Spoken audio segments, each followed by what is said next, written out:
Hi everyone, we're going to look at redesigning type here, and I've just duplicated this type layer, duplicate layer, and let's look at this. Here's the other one. So basically you're looking at two type layers, vector graphics, except that they can spell, you can change the font, you can change it to bold or italic, whatever you're trying to do. You can change the point size. There's so many things you can still do with this, but it's a font file, so it's a bit more complex than let's say just these shapes or any of your custom shapes that you have. Those are all vector graphics, except that they're just a lot simpler in many ways. The fonts have to be able to spell, like I say, change the font. So because they're a little bit more complex, you can't really do this without doing one other thing first. So on this bottom layer, I'm going to go to type, convert to shape, which means vector shapes.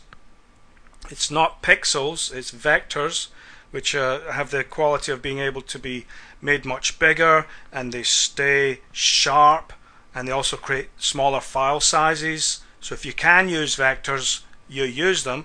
Photographs and digital art, fine art, that's pixels or raster images, and you need to use those because fine art and photographs are so subtle. You need to have pixels to show the picture. But for anything else that's a bit simpler in shape and style, you can use vectors to keep the file size smaller for the internet, for example, and also to get sharp prints.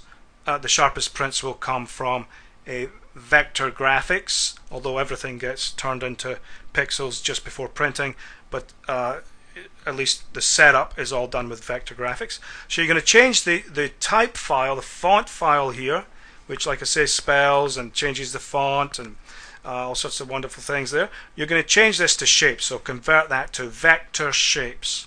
And so this bottom file now looks exactly the same. It's all vectors, but this one is just simple shapes. This one is, this T for example, is a point here, a point there, and a few more points. Join it all up, fill in with a color. The T above it is exactly the same, except it has all this other complexity to the file, the font file, that allows you to change it to, let's say, a smaller case T or something. Can't do that with the one we just created because it's shapes, it's not type anymore, it's not a font file. But technically, in terms of the visual, it's exactly the same. So if you blow this up really big, or someone zooms in on your website, or you make it the size of a banner, you have a print shop, professional print shop, to make a 12-foot wide banner or something printed, then the print shop can just take your small file here, which is only, in this case, it's just 300 by 6 inches by 6 inches. They can instantly make that 12 feet, or about 3 meters something, and get a perfect print, because vectors will scale up. The computer will recalculate all the little points, this point and this point, the distances, and also even all the little points that make up the curve, because vectors are just straight lines. They're just lines from one point to another. Tiny little points here found by the computer and joined up to make what looks like a curve. So it recalculates all those instantly, and you can create a huge banner out of this and get perfectly sharp, beautiful prints, as much as a print, up to the quality of what the printer is and the print paper or the print material. So high quality, smaller file size, vectors, that's why we use them whenever we can. Photographs and digital art and fine art, you have to use pixels. It just vectors won't cut it. But you try to use vectors, and type is vectors. When you change the type, convert it to shape, you're converting it to vector shapes. It's no longer type. You won't be able to change the spelling or change the font, and that's why it's good to keep a copy of it in a type file in case you need to go back. But here it is. We've converted it to shape, and now we're going to work with that, and it's the same in all these programs. So we're going to go to, you find it in different places. In Adobe Illustrator you find it up in the top of the toolbox, but it's exactly the same thing. It's all vector graphics. Even though Photoshop, if you zoom in on this, you'll start to see pixels, because what is it, 300 by almost 7 inches wide on this file here. You start to see pixels, but that's because Photoshop overlays a resolution of pixels over the top. But it's all vector graphics. There's no pixels here on this one, on this type. So if you zoom in on it, yeah, you're going to see the pixels. And let's see what happens when I do that, actually, just so you guys can see this in case you're new to that. You can see the pixels starting to show up, and this is at 300 pixels per inch. Zoomed in, there's that part of the P, letter P there. So let's look at what that looks like if it was 72 pixels per inch. It's still exactly the same font, nothing's changed in the type, the vector shapes are the same, but you zoom into roughly the same level, you see a lot more pixels there, and that's because it's a pixel overlay. But nothing's changed about the actual the file there. It's still vector graphics, and so that means when you send it to a print shop, it's still going to be high quality. So for printing something bigger, or if someone zooms in on something on a website, then it's going to be high quality. That's why on a website, websites use a lot of vectors if they can, except for photographs and things like that. And every time you type anything, whether it's on the website or in Microsoft Word or Facebook, anything like that, it's all vector graphics. So this top one is a font file, vector graphics. This bottom one is vector shapes or vector graphics, and it's made up of paths and points and a color to fill it in. So we just call it a vector shape. So like I say, these little tools are all the same in all the programs, even though it looks like it's pixelated in Photoshop.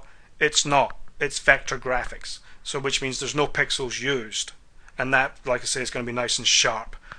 So this tool is what you would be looking for. Like I say, somewhere up here in Adobe Illustrator, down here, path selection tool, direct selection tool is what we're looking for here.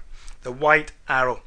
So this little white arrow, direct selection tool, find that, and that means you can pick on these little anchor points, pick an anchor point, click on it, click and drag, and you can start to redesign the text here. So it's good to not warp or change fonts and typefaces and type styles just randomly using some kind of warp option in the computer, because there are lots of warp options that you can warp type and shapes with. It's best to stay away from that because it's a bit random. The computer can't design the same way that a human can. So, but in this case, you're actually taking each piece and making a decision as a designer. So you're redesigning it. It's not just a random computer redesign that you would get from some kind of warp option that people like to use, which I recommend not using too much unless you're really actually in this case that might be quite interesting, but definitely redesigning type by squashing it or making it bigger so it fits into a certain area, you don't want to get into doing that. It can really destroy the design. In this case, you're not going to see much because it's just a very simple word, but you want to be careful with that. Try not to warp things too much, and that goes for all these custom shapes and that you have. These are designed. Once you start warping those, a lot of them can look really unprofessional. Try that with a couple of these. Once you get used to it, here's this one, this hand. If I just randomly I'm trying to fit it into something, it can look terrible. It's a hand, but it's terrible. It just doesn't work. So try to keep hold down the shift key so that you don't distort things, and that's the same for type. So here you are, you can pick on these anchor points and start to redesign the type. If for some reason the whole thing starts to move around, which maybe not in this program, but in some programs you'll find that happening, just click away on some empty space or something and come back in and find the anchor point that you're looking for. And you can just start playing with this, having fun with it, and redesigning it the way you want. So this means that you could use this redesigning or manipulating type to create something that's original, and that's why you might use it for logos and maybe web banners or parts of websites that you want to have more creative typography. Then you can't get this with coding, for example.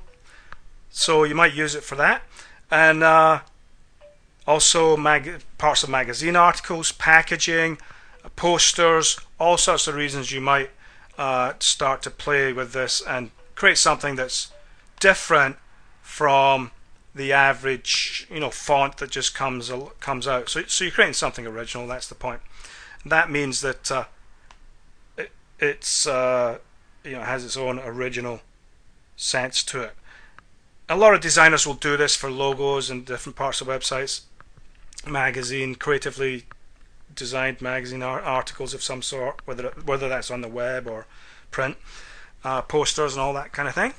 So that's that. Basically, the next part, you can look at the pen tool video that I made, but basically maybe the hardest part is looking at curves.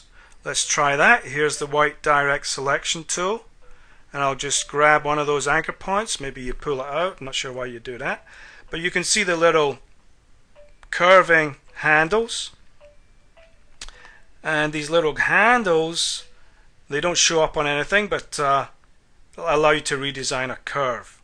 Let's try something here. Let's try this one, and you can see as I move this, it's moving the curve. Maybe that's what you want, and it's moving the curve on both sides of the curve, both sides of this anchor point rather.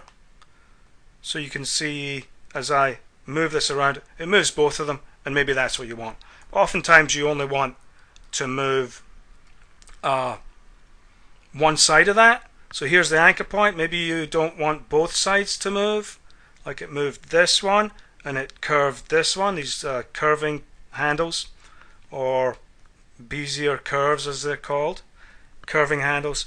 So if it's doing both at the same time and you don't want that, then just Control Z or Command Z on a Mac, and then you can come in with the Convert Anchor Point tool, and there's shortcuts for that, keyboard shortcuts. I'm not going to go over that because it takes too long, and it's different in different programs actually, so it gets a bit confusing.